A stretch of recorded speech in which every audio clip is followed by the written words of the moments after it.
Hello guys, welcome to anime fans. ఈ రోజు అయితే మనమైతే మన ఛానల్ సోలో లెవెలింగ్ రాగ్నారాక్ మాన్హా అయితే ఎక్స్ప్లెయిన్ చేసుకుందాం. తెలియని వాళ్ళ కోసం సోలో లెవెలింగ్ రాగ్నారాక్ సంగ్ జిన్హూ కొడుకుతో స్టార్ట్ అవుతుంది. నేను సోలో లెవెలింగ్ మాన్హా అయితే స్టార్ట్ చేద్దామా వద్దని ఆలోచిస్తున్నా.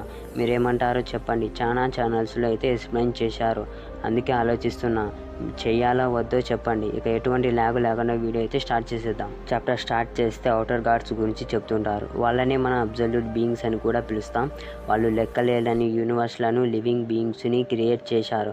అలాగే ఈ ప్రాసెస్లోనే లెక్కలేని వస్తువులను, సోల్స్ని క్రియేట్ చేస్తూ వచ్చారు. దీనివల్ల అబ్సల్యూట్ బీయింగ్స్కి బోరుగా అనిపించి వాళ్ళు క్రియేట్ చేసిన బీయింగ్స్నే ఒకరితో ఒకరు యుద్ధాలు చేయిస్తూ ఎంటర్టైన్ అవుతుంటారు. అబ్సల్యూట్ బీయింగ్స్ క్రియేట్ చేసిన సుప్రీం బీయింగ్స్ ఎప్పటికీ ఆగని ఆ యుద్ధాలను చేస్తూ, ఆ యుద్ధాలలో మరణించి మళ్ళీ పుట్టి మళ్ళీ ఆ యుద్ధాలను చేస్తూ మళ్ళీ అదే చేయడం వల్ల సుప్రీం బీయింగ్స్కి బోరుగా ఫీల్ అయ్యి అంతా కలిసి ఎప్పటికీ ఆగని ఆ యుద్ధాలను చేయిస్తున్న అబ్సల్యూట్ బీయింగ్స్లో ఒకరిని చంపేస్తారు. ఆ విషయం మిగిలిన అబ్సల్యూట్ బీయింగ్స్కి తెలిసి వాళ్ళకి ఆ విషయంలో ఎటువంటి ఫరక్ పడదు. దాంతో ఎవరైతే ఆ వరల్డ్ని ఫస్ట్ సొంతం చేసుకుంటాడో వాడికే ఆ వరల్డ్ని పాలించే అవకాశం ఉంటుంది. తర్వాత మనం సుహోని చూస్తాం. సుహో గ్రాడ్యుయేట్ అయ్యుంటాడు కొరియాలో నేషనల్ ఆర్ట్ యూనివర్సిటీకి. అది తెలిసి వాళ్ళ క్లాస్మేట్స్ జెలస్గా ఫీల్ అవుతుంటారు. నీకు ఆర్ట్ యూనివర్సిటీలో సీట్ ఎలా వచ్చింది? నేను నెక్స్ట్ ఇయర్ కూడా కంటిన్యూ చేయాలి. ఆహాహాహా, నేను చివరికి స్వేచ్ఛని పొందా అని వాళ్ళ ఫ్రెండ్స్తో మాట్లాడుతుంటే, కంగ్రాట్స్ సుహో, నేను నిన్ను ఆర్ట్ యూనివర్సిటీకి తీసుకెళ్ళడానికి వచ్చా. నేను అస్సలు అనుకోలేదు నీకు డ్రాయింగ్లో టాలెంట్ ఉంటుందని. నేను చూస్తా నువ్వెంత టాలెంటో. అప్పుడు సుహో, సంగ్చుల్ నువ్వా? నేను కిమ్ సంగ్చుల్ కాదు, నా పేరు లీ ఇంచుల్. అవునా, సరే. నీ వల్ల హై స్కూల్ని సొంతం చేసుకోవాలనుకున్న నా ప్లాన్ ఫెయిల్ అయ్యింది. సుహో, ఆ విషయంలో నువ్వు నాకు థ్యాంక్స్ చెప్పుకోవాలి. నా వల్లే నువ్వు సేఫ్గా గ్రాడ్యుయేట్ చేయగలుగుతున్నావు. లీ ఇంచుల్ మళ్ళీ మొదలెట్టినట్టున్నాడు. తను త్వరలోనే గ్రాడ్యుయేట్ కాబోతున్నాడు. అలాంటప్పుడు రౌడీలా ఎందుకు బిహేవ్ చేస్తున్నాడు? ఎందుకు ఆ పిల్లడితో గొడవ పెట్టుకోవాలనుకుంటున్నాడు? వాడికి పేరెంట్స్ లేకపోయినా హ్యాపీగా ఉండడానికి ట్రై చేస్తుంటాడు అని పక్క నుంచి అనుకుంటుండగా సుహో అని లీ ఇంచుల్ సుహోని కొట్టబోతుంది. సుహో పైకి ఎగిరి మోకాలతో లీ ముఖం మీద ఒక్కటిచ్చి, నువ్వు గ్రాడ్యుయేట్ అయ్యే వరకు కాస్త ఓపికతో ఉండలేవా అని చూస్తుంటే, సుహో దెబ్బ వల్ల వాడికి పెద్దగా ఏమై ఉండదు. అప్పుడు లీ నవ్వుతూ, ఏం జరిగింది అంటే అప్పుడే లీ కూడా తన మ్యాజిక్ని యూజ్ చేసి సుహో మీద అటాక్ చేస్తాడు. ఆ అటాక్ నుంచి సుహో తప్పించుకుంటాడు. ఆ అటాక్ అక్కడే ఉన్న లాకర్స్కి తగిలి ఒక పెద్ద బొక్క పడుతుంది. అప్పుడు లీ ఏంటిది అని చూస్తుంటాడు. అది చూసి సుహో షాక్లో ఉంటాడు. ఇక అక్కడ కట్ చేసి మనకి 2 years తర్వాత చూపిస్తారు. ఇప్పుడు సుహో యూనివర్సిటీలో సెకండ్ ఇయర్ చేస్తుంటాడు. అప్పుడే సుహో ముందు ఒక డంజన్ గేట్ ఓపెన్ అయ్యి ఉంటుంది. అక్కడున్న ఒక వ్యక్తి మైక్ పట్టుకొని మాట్లాడుతుంటాడు. ఈ డంజన్కి చుట్టుపక్కలున్న వాళ్ళంతా దూరంగా వెళ్ళండి. ఇందాకే హంటర్స్ ఈ డంజన్ని క్లియర్ చేయడానికి వెళ్ళారు. దయచేసి అందరూ డంజన్కి దూరంగా ఉండండి. అప్పుడు అక్కడే ఉన్న ఒక ఆఫీసర్, హంటర్స్ లోపలికి వెళ్ళి ఎంత సమయం అవుతుంది? 8 hours అవుతుంది. ఇది D ర్యాంక్ గేట్. నాకు తెలిసి వాళ్ళు ఇప్పటికే బయటికి వస్తుంటారు. సుహో అక్కడ నుంచి వెళ్తూ, ఇంకో గేట్. 3 years నుంచి గేట్స్ రావడం స్టార్ట్ అయ్యింది. దానివల్ల ఈ వరల్డ్ పూర్తిగా మారిపోయింది. అప్పటి నుంచి ఆ డంజన్స్ నుంచి మాస్టర్స్ వచ్చి మనుషులను చంపడం మొదలెట్టాయి. ఆ డంజన్స్ వల్ల ప్రజలలో చేంజెస్ స్టార్ట్ అయ్యింది. వాళ్ళకి స్పెషల్ ఎబిలిటీస్ వచ్చాయి. వాటిని మానా ద్వారా యూజ్ చేయగలరు. అవేకనింగ్ స్టార్ట్ అయ్యాక ప్రజల ఆలోచనలు చేంజ్ కావడం మొదలయ్యింది.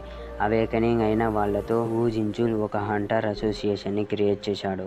వాళ్ళకి హంటర్ అన్న ఒక జాబ్ ఇచ్చి ప్రజలు చావకుండా ఆపాడు. కానీ ప్రజలు దీనివల్ల 2గా డివైడ్ అయ్యారు.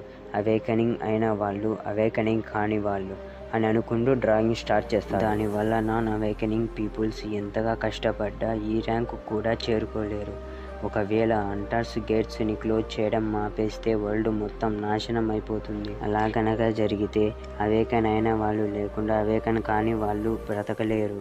కానీ అవేకన్ అయిన వాళ్ళు అవేకన్ కాని వాళ్ళు లేకుండా బ్రతకగలరు. దానివల్లే ప్రతి ఒక్కరూ హంటర్స్ ముందు మంచిగా ఉంటారు. అదే నాలా అవేకన్ కాని వాళ్ళు అయితే జీవితాన్ని స్వేచ్ఛగా బ్రతకలేరు. అలాగే నన్ను ఇంకోటి బాధ పెడుతుంది, నా తల్లిదండ్రులు కనిపించకుండా పోవడం, నేను ఇతరుల మీద ఆధారపడి బ్రతకడం. అలాగే నేను ఏదైనా సాధించగలనని అనుకున్నప్పుడు ఎవరో ఒకరు కనిపించకుండా పోవడం, అది నాలో ఉన్న నమ్మకాన్ని పోగొట్టింది.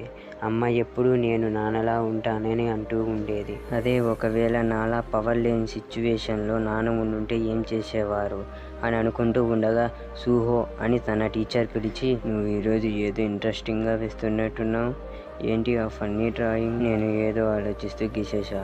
అదేంటి కదా, క్రియేటివ్గా ఉంది, చూడడానికి హ్యాండ్ ఉమెన్లా ఉంది కదా, అసలు నేను ఇదెందుకు డ్రా చేశా? అప్పుడే మనం సూహో డ్రాయింగ్ని చూస్తాం. సూహో బెరువుని డ్రా చేసుంటాడు. అక్కడ స్కిప్ చేసి ఇందాక చూసిన డంజన్ గేట్ దగ్గర చూస్తాం. ఆ డంజన్లోకి వెళ్ళిన హంటర్స్ డంజన్ని క్లియర్ చేసి వస్తుంటారు. అక్కడ ఉన్న ఒక వ్యక్తి కిమ్ అనే హంటర్తో మాట్లాడుతుంటాడు. మేము సక్సెస్ఫుల్గా డంజన్ రైడ్ని కంప్లీట్ చేశాం. మేము హంటర్ అసోసియేషన్కి ఒక ఇన్ఫర్మేషన్ ఇవ్వాలి. మేము అందులో కొత్త మాస్టర్స్ని చూశాం. అవి మనుషుల్లా ఉన్నాయి, కానీ వాటి కళ్ళ నుండి అలాగే నోటు నుండి బ్లూ కలర్ ఫ్లేమ్స్ వస్తున్నాయి. వాటి అటాక్స్ పెద్దగా డ్యామేజ్ అయితే కావడం లేదు, అంత డేంజరస్ అయితే కాదు. అవి నా మీద చిన్న ఘాటు మాత్రమే పెట్టగలిగాయి అని ఆ హంటర్ ఇన్ఫర్మేషన్ ఇస్తే ఆ వ్యక్తి, ఎంతో మంచిది, అవి అంత డేంజరస్ కాదు కనుక డంజన్ గేట్స్ ఓపెన్ అయినా కాడి నుంచి కనిపించలేదు. సరే కిమ్, నేను హంటర్ అసోసియేషన్కి రైడ్లో ఏం జరిగిందో రిపోర్ట్ చేస్తా అని అంటూ ఉండగా హంటర్ కిమ్ చేయి మీద ఉన్న గాయాన్ని చూస్తుండగానే ఆ గాయం నుంచి బ్లూ కలర్ ఫిల్మ్స్ రావడం మొదలవుతుంది. అప్పుడు కిమ్ తన వెపన్స్ని కింద వేస్తే ఆ వ్యక్తి హంటర్కి మారు అని అంటూ ఉండగానే ఆ హంటర్ కిమ్ మాస్టర్లా మారి ఆ వ్యక్తిని కొరికేస్తాడు. అదంతా పక్క నుంచి చూస్తున్న హంటర్స్, ఆ బ్లూ ఫ్లేమ్స్ మేము డంజన్లో చూసిన మాస్టర్స్ లాగే ఉన్నాయి. అప్పుడు ఆ హంటర్ని కూడా ఆ వ్యక్తి కొరికేస్తాడు. అది చూసి అందరు అక్కడి నుంచి పారిపోతుంటారు. ఆ మాస్టర్స్ మనుషుల్ని కొరుకుతుంటే వాళ్ళు కూడా మాస్టర్స్లా మారిపోతుంటారు, జస్ట్ లైక్ జాంబీస్. అప్పుడు మనం సూహోని చూస్తాం. బయట నుంచి వస్తున్న సౌండ్స్ విని వెళ్ళి చూసి, ప్రజలు ఒకరి మీద ఒకరు ఎందుకు అటాక్ చేసుకుంటున్నారు? వాళ్ళ కళ్ళ నుంచి బ్లూ కలర్ లైట్ వస్తుంది. చూస్తుంటే వాళ్ళు మాస్టర్లా ఉన్నారు. అంటే టెన్షన్ బ్రేక్ అయి ఉంటుందంటావా? ఎందుకలా చూస్తూ నిలబడ్డారు? త్వరగా ఇక్కడి నుంచి పారిపోదాం పదండి. లేదు, మనం అడ్రస్ వచ్చే వరకు వెయిట్ చేయాలి. టీచర్, మీరు కూడా అవేకన్ అయ్యారు కదా, ఏదో ఒకటి చేయండి. కానీ నేను ఈ ర్యాంక్ మాత్రమే అని బయట చూస్తే ఒక మాస్టర్ వాళ్ళ ఎదురున్న బిల్డింగ్ నుంచి వీళ్ళ బిల్డింగ్ మీదకి దూకుతుంది. ఆ మాస్టర్ అక్కడున్న వాళ్ళ మీద అటాక్ చేస్తుంటే సూహో అందరూ పారిపోండి అని పారిపోతుంటే ఒక అమ్మాయి కింద పడిపోయి ఉంటుంది. సూహోని చూసి హెల్ప్ అని అంటే సూహో, నేను వెళ్ళి హంటర్స్ని తీసుకొని వస్తా అని వెళ్తూ తను నన్ను హెల్ప్ అడిగింది. నేను తనని అలా చావు కదిలేతున్నా, కానీ నాలా అవేకన్ కాని వాళ్ళు ఏం చేయగలరు? నన్ను నేను తప్పు పట్టుకుంటే ఏం మారదు. ఒకవేళ ఇదే ప్లేస్లో నా డాడీ ఉండుంటే ఏం చేసేవారు? స్కిప్ చేస్తే ఆ అమ్మాయి దగ్గర చూస్తాము. ఆ అమ్మాయి దగ్గరికి ఆ మాస్టర్ వస్తుంటుంది. అదే ఆ అమ్మాయి మీదికి అటాక్ చేయబోతుంటే సుహో వచ్చి ఫైర్ ఎస్టింగ్మిషన్తో ఆ మాస్టర్కి ఒక్కటిచ్చి, నా డాడీ కడుపు నుండి ఇదే చేసేవాడు. అప్పుడే మనం సూహోలో సిస్టమ్ రీబిల్డ్ కావడం చూస్తాం. సూహో, నాకు ఒక డ్రీమ్ వచ్చింది. అది ఒక గేమ్లా ఉంది. నేను మాస్టర్ని చంపుతున్న కొద్దీ స్ట్రాంగ్గా మారుతూ పోయా. నేను ఫైట్ చేస్తున్న కొద్దీ లెవెలప్ అవుతూ పోయా. బలమైన మాస్టర్స్ వస్తున్న కొద్దీ బలంగా మారా. అది ఒక అంతులేని సవాలుగా అనిపించి ఫైనల్లీ చివరి బాస్ దగ్గరికి వచ్చా. ఆ చివరి బాస్ చాలా పవర్ఫుల్గా ఉన్నాడు. నేను తన పవర్ని చూసి అసూయపడ్డా. ఆ చివరి బాస్ అప్పుడు జిన్ను సూహో తల మీద చేయి వేసి, నీకు ఈ గేమ్ నచ్చిందా? సూహో, గేమ్? డాడీ? తను నా నాన్న. నా డ్రీమ్లో నా నాన్న వచ్చాడు. అసలు నా నాన్న అంత స్ట్రాంగ్ ఎలా కాగలిగాడు, అంత పవర్ఫుల్ ఎలా కాగలిగాడు అని అక్కడున్న ఫైర్ ఎస్టింగ్మిషన్ తీసుకొని, నాన్న మీరు ఈ సిచ్యువేషన్లో ఉంటే అని అనుకొని ఆ మాస్టర్ మీద అటాక్ చేసి, మీరు ఇదే చేసేవాళ్ళు కదా, నా మానా లేని అటాక్ వల్ల మ్యాజిక్ బిస్ట్లకేం కాదు అని చూస్తుంటే ఆ మాస్టర్ గాల్లోనే ఆగిపోయి ఉంటుంది. సుహో, ఏం జరుగుతుంది? టైం స్టాప్ అయ్యింది. అప్పుడే సిస్టమ్ సుహో ముందుకొచ్చి నోటీస్ ఇస్తుంది. అందులో వీక్ నుంచి స్ట్రాంగ్గా మారారు. మీరు ప్లేయర్ కావాలనుకుంటున్నారా? దీనిని మీరు ఒప్పుకుంటున్నారా? అది చూసి సుహో, ఇది నాకు వచ్చిన కలలా ఉంది. అయితే నా కలలో ఫైట్ చేసినట్లే ఇక్కడ కూడా చేయగలనా అని ఆలోచించి యాక్సెప్ట్ చేస్తే సిస్టమ్, ఇకప్పటి నుంచి మీరు ప్లేయర్. క్వార్ట్ రివార్డ్ నోటీసు. సూహో ఎంత నిద్రపోతే అంత హెల్తీగా ఉంటాడు. అలాగే ఒక నోటీస్ కూడా ఉంటుంది. అందులో, ఇది నీ డ్రీమ్ కాదు, నీకుంది ఒకే లైఫ్ అని హెచ్చరిస్తుంది. స్టేటస్ విన్స్లో సుహో ఫస్ట్ లెవెల్లో ఉంటాడు. స్ట్రెంత్ 10 ఉంటుంది. స్కిల్స్ అయితే ప్యాసివ్ స్కిల్లో ఇప్పటికైతే ఏం ఉండదు. యాక్టివ్ స్కిల్లో రూలర్స్ అథారిటీస్ లెవెల్ 1 ఉంటుంది. అప్పుడే సుహోకి క్వెస్ట్ వస్తుంది. తన ముందు ఉన్న మిస్ట్ బర్న్లను చంపి లెవెలప్ కమ్మని ఉంటుంది. అప్పుడే అక్కడికి ఇంకో కొన్ని మాస్టర్స్ వస్తాయి. అప్పుడే సుహో వాటి మీద నేమ్స్ను కూడా చూడగలుగుతుంటాడు. తన ముందుకి ఒక D ర్యాంక్ మిస్ట్ బర్న్ వస్తుంది.